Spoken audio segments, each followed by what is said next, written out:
po më ndjekin të gjithë. Po më ndjekin nga të gjitha moshat. Se këta e mundoson vetëm televizioni Apollon. Një duar trokiti ju lutem për televizionin Apollon.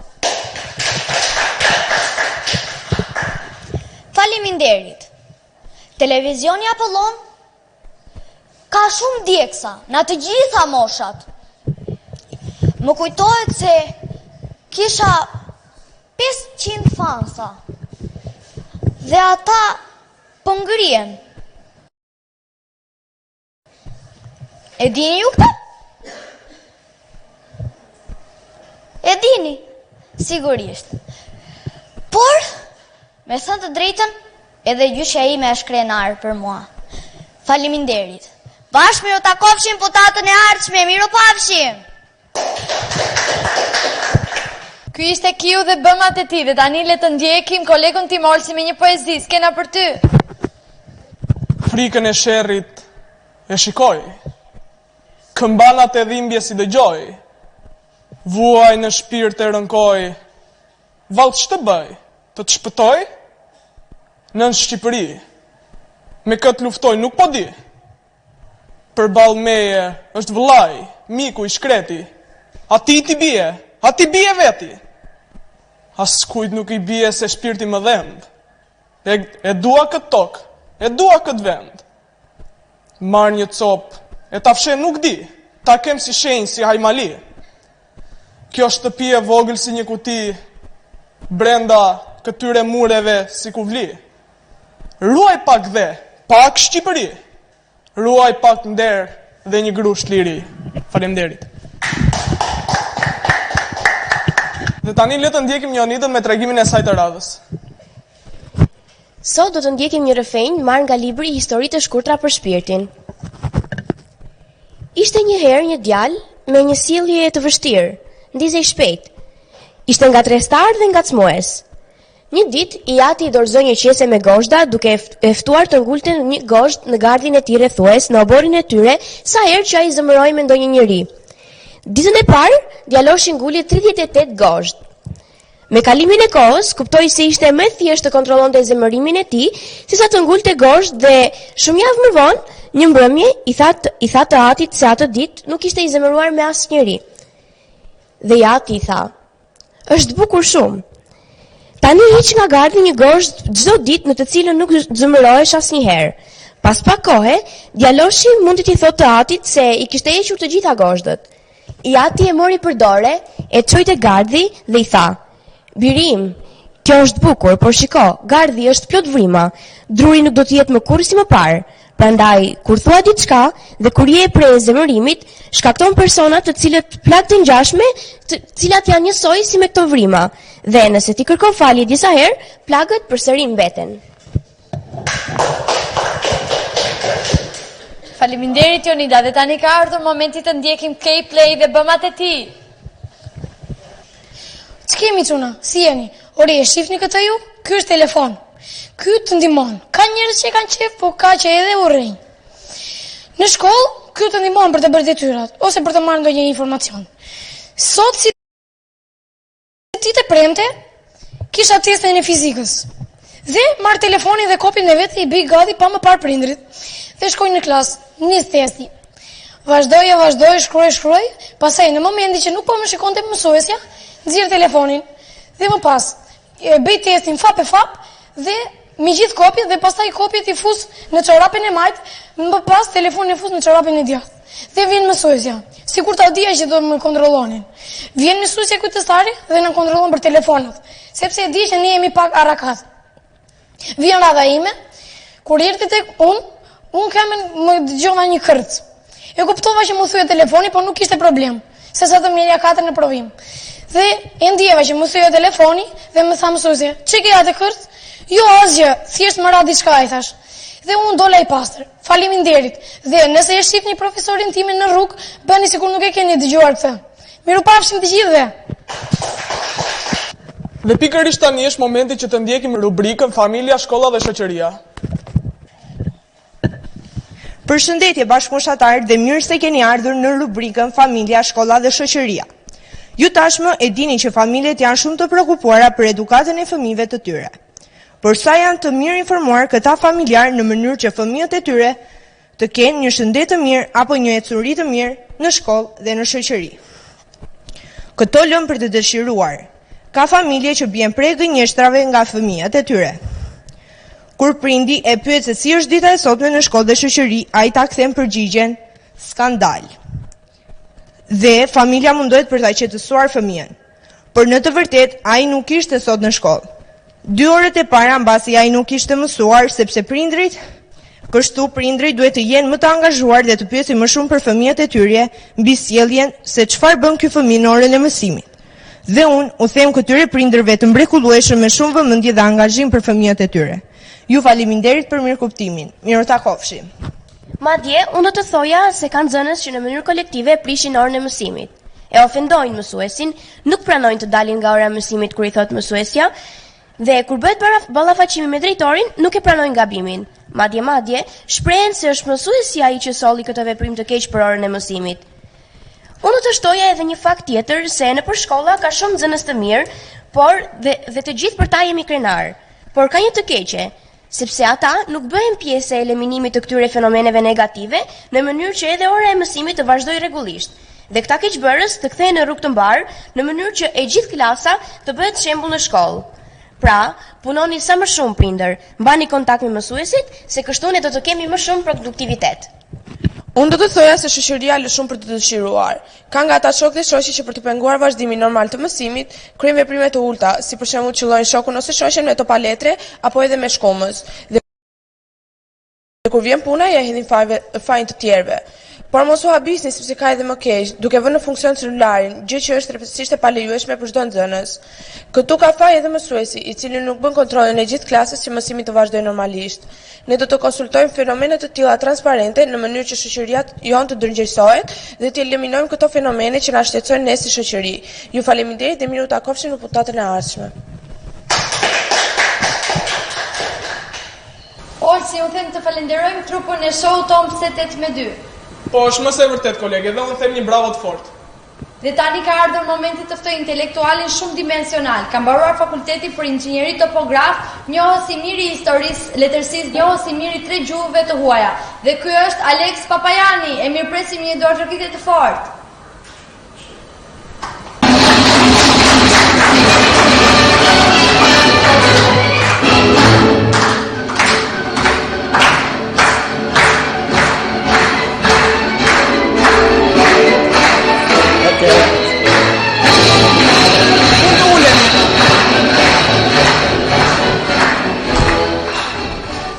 Zoti Alex, si e pritët ftesën e emisionit tonë? Me shumë gëzim, falenderoj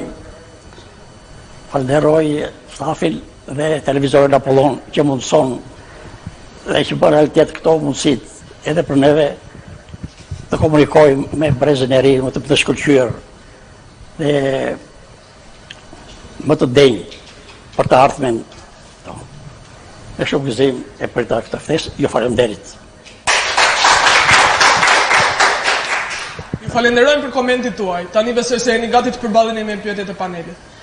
Po, jam gati të pyetje çdo përgjigje tuaja, që do qofshin ato. Atëherë, dua të di se kush është zoti Alex. Po, një qytetar fare thjesht, i zakonshëm, si e gjithë tjerët, pa në një merit, pa në një e gjithë të veçantë. Familja ime ka ardhur nga fshatat e Gjirokastrës,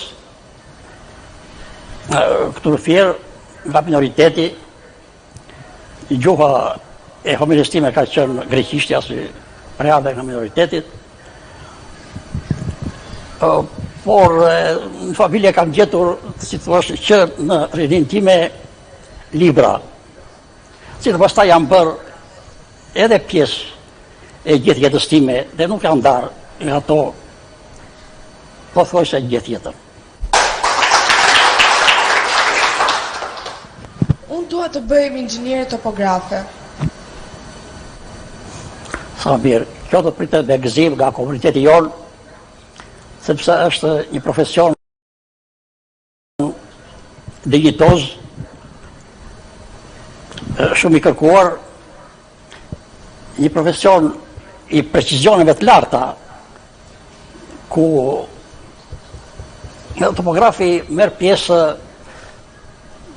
në të gjitha ndërtimet, në të gjitha aktivitetin ndërtimor të një vendi, si që është nafta, kukurudhat, urat, rrugët, bonifikimet, çdo lloj ndërtimi, topografi është mjaft i kërkuar. Dhe kushto që do t'ja kushtoj jetën këtij profesioni, me siguri që do të dashurohet mbas këtij profesioni, se si që dhe përmenda është i precisionive të larta deri në milimetra, dhe ajo mund të kalisi edhe personalitetin, duke i injektuar personalitetit të njeriut, saktësinë e programit të tij, të sjelljes së tij, të aktivitetit të tij, në këtë formë që i dikton edhe profesioni.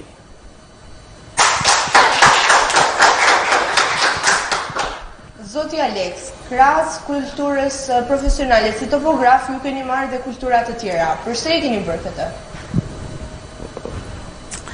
Po, sigurisht, një profesor i topografit nuk ka thot që të mos jesh edhe e pasionuar mbas dijeve të tjera. Kujtoni që Dacia ka thënë, ne nuk kemi le për të gjallënuar si shtaz, po për të ndjek virtyt e dituni. Në çdo kohë, në kohët tuaja sot, edhe në kohët tona, më përpara, ishte domosdoshme, ishte mos e domosdoshme, njohja me dijet, e të gjitha llojeve, jo vetëm historinë dhe letërsinë, të cilat janë, si thua, letërsia është një krijim artistik i individit, e nuk është shkencë, kurse historia është shkencë, sepse bazohet në kërkime teologjike, në dokumentacion, dhe është një shkencë ndoshta jo eksakte, por një shkencë humane.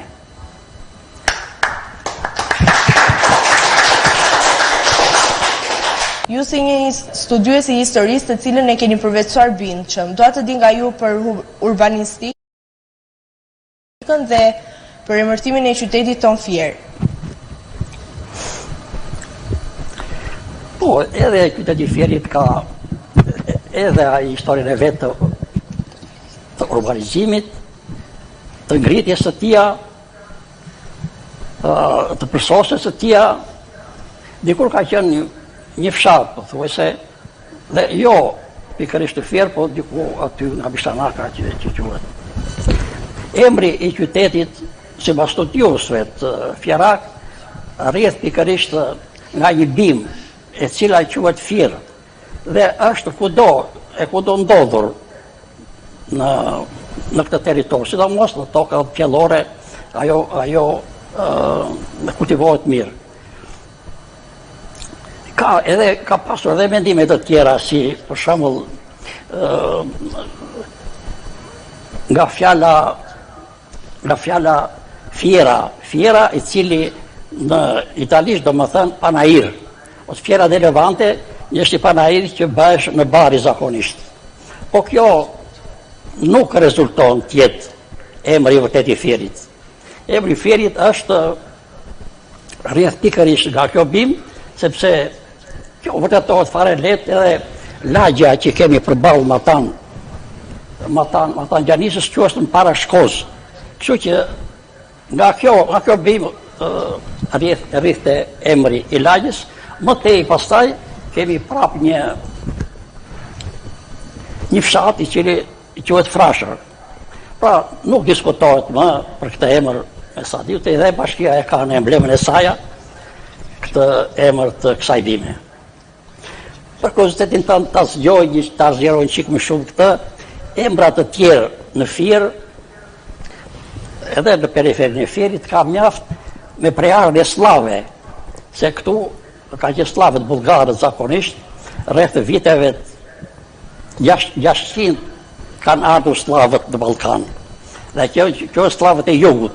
Slavët e veriut janë Çekia, Slovakia, Slovenia, Polonia dhe më tej Rusia. Dhe i ndan Hungaria, slavët e veriut dhe slavët e jugut. Ata u dyndën, jo vetëm në trojet janë sot, po u dyndën edhe në Shqipëri. Sidomos në zonat Korç, Fier, të gjitha këto skrapar, dhe kanë lënë emra të shumët. Këto mund të jenë 200-300 emra që kanë një, po përmend disa, Radostin, Koshovic, Perishov, Gorishov, në zonë e Beratit, Bogov, Dobonik e tjera, emra slavë. Kjo thjesht sa për kuriozitetin tuaj që këto emra janë edhe fjala vaditje vjen nga fjala slave, se voda i thonë ujtë në slavisht. Këtë e kam nga rusishtja, sepse ngjajnë në përgjithësi gjuhët slave gjëra me tjetër.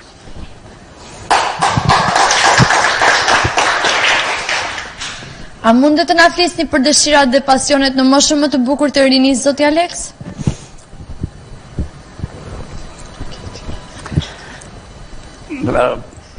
Po, sigurisht. Në moshën të pasionet ishin kretë ndryshme nga ato, se ishin të tjera rrethana, të tjera kushte.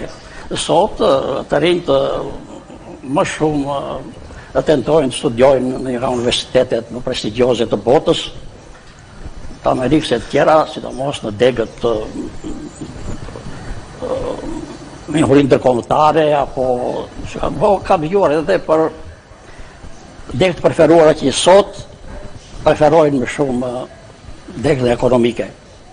Në kohën tonë, asë nuk ishte mundësi të zgjidhnim, se çfarë profesioni do të mirë. Se ishin të përcaktuara, studentët ishin mjaft të pak. Universiteti në fillim kishte 6.000-7.000 studentë, pastaj 10.000 edhe arriti e shumta deri 20.000. Sot mendoni universitetet janë 120.000 studentë. Çfarë këtu? Përfshi pastaj sa studiojmë jashtë në vendet e tjera të Evropës. Ne sa për kuriozitetin tuaj atëre ndëronim të peshim shkrimtar, sepse ata ishin të shumt në atë kohë, ose artist, se këta ishin elita e asaj kohe. Nuk ishte asaj kohe politikanë që ka sot, deputetet tjera që janë elita, ose biznesmen, ata atëre nuk ekzistonte kjo gjë.